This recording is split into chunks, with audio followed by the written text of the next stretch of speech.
소금물 각을 감기 기운이 있을 때나 목이 간질간질할 때 한 번쯤 해보신 적 있으시죠?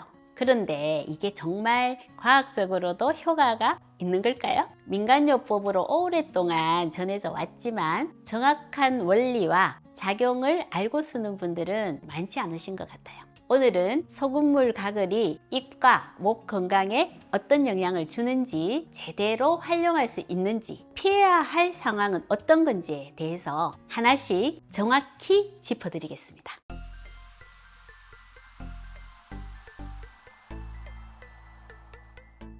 안녕하세요. 이웃집 닥터 김혜연 원장입니다. 소금물 각을 다들 한 번쯤 해보셨을 텐데요. 단순한 생활 요령처럼 보이지만 사실은 꽤 오래된 민간요법이에요. 지금도 감기 기운이 있거나 목이 간질간질할 때 많은 분들이 자연스럽게 떠올리는 게 따뜻한 소금물일 거예요. 왜 이렇게 꾸준히 사랑을 받아왔을까요? 이유는 생각보다 간단합니다. 싸고 만들기 쉽고 자연스럽게 낫게 해줄 것 같은 심리적인 안정감을 주니까요. 소금에는 항균 작용이 있다라는 인식도 널리 퍼져 있어서 많은 분들이 효과에 대한 기대를 갖고 계시기도 해요. 하지만 여기서 꼭 짚고 넘어가야 할 점이 있어요. 민간요법이라고 해서 무조건 안전하거나 효과적인 건 아니거든요. 정확한 정보 없이 무턱대고 따라 했다가 오히려 입안이 더 건조해지거나 점막이 자극받는 경우도 적지 않습니다. 효과가 있다고 하더라도 어떤 원리로 작용하는지, 어느 정도까지 도움이 되는지를 알고 사용하는 것과 그냥 믿고 하는 것 사이에는 차이가 크죠. 최근 연구에 따르면 구강 내 해로운 세균들이 혈관을 타고 전신으로 퍼질 수 있다고 해요.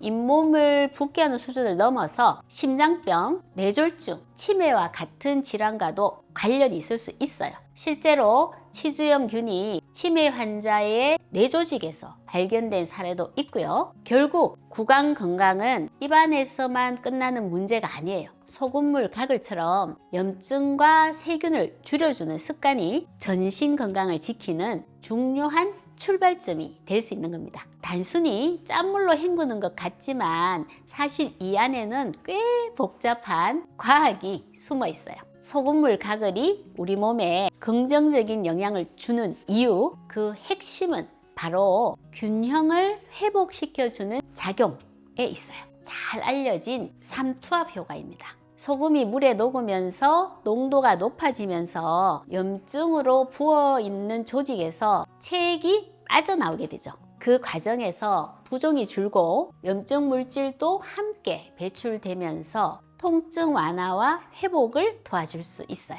두 번째는 폐하 조절입니다. 입안은 산성 환경이 되기 쉬운데 소금물은 이 산도를 일시적으로 중화시켜줍니다. 충치균이나 염증 유발 세균은 산성에서 더 활발해지는데 폐하가 조절이 되면 이런 세균 활동도 자연스럽게 억제가 되죠. 세 번째는 점막 보호 효과입니다. 소금물은 구강 점막의 염분 장벽을 형성해서 세균이 조직 안으로 침투되는 걸 잠시 막아주고 수분을 끌어당겨서 점막을 촉촉하게 유지하는 데도 도움이 됩니다. 가글 동작 자체가 입안을 물리적으로 세정해주는 효과도 있어요. 칫솔이 닿지 않는 입안 깊숙한 부위까지 세균과 이물질을 부드럽게 씻어내죠. 무엇보다 이 과정들이 자극적이지가 않고 잘만 사용한다면 부작용도 거의 없다라는 점에서 꾸준히 실천하기에 아주 좋은 건강 습관이 될 수 있어요.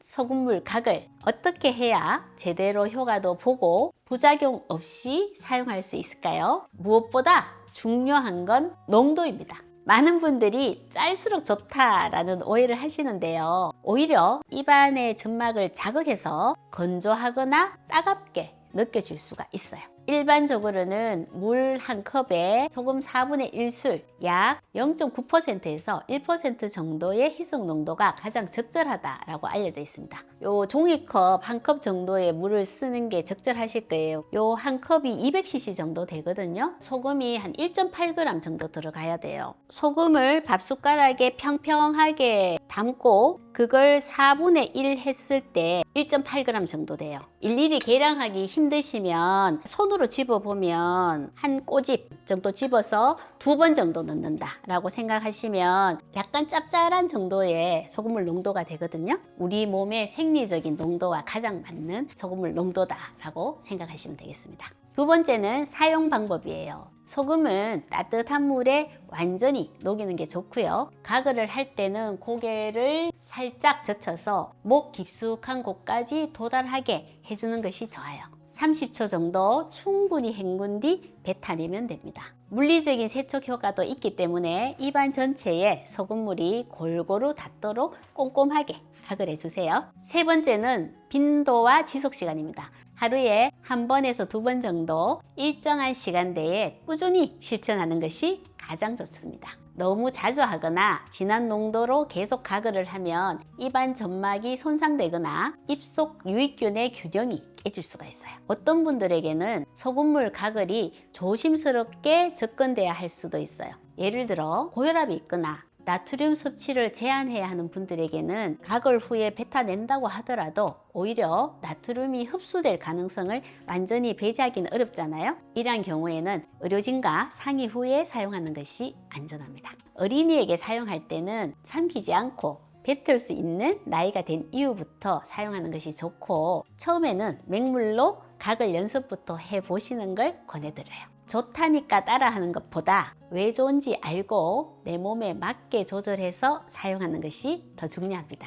제대로 알고 실천할 때 비로소 건강을 지키는 힘이 될 수 있어요.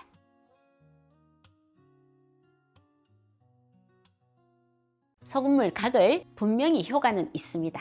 하지만 한계도 분명하게 알고 계셔야 해요. 소금물 가글은 어디까지나 보조적인 관리 방법이에요. 감기의 초기 증상이나 가벼운 인후통, 치과 치료 후 회복기처럼 비교적 경미한 상황에서는 자극 없이 사용할 수 있는 좋은 습관이 될 수 있죠.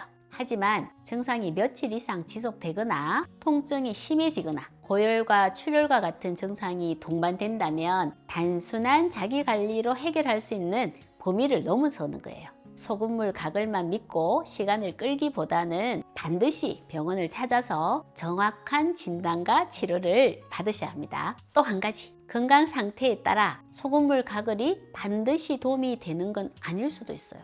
고혈압이 있거나 나트륨 제한이 필요하신 분들은 가글에 사용되는 소금조차도 주의가 필요할 수 있고, 아이들의 경우에도 삼키지 않을 수 있는 나이가 된 이후부터 안전하게 가르쳐야 하니까요. 중요한 것은 좋다더라 라는 말보다 왜 좋은지 알고 내 몸에 맞게 조절해서 실천하는 겁니다.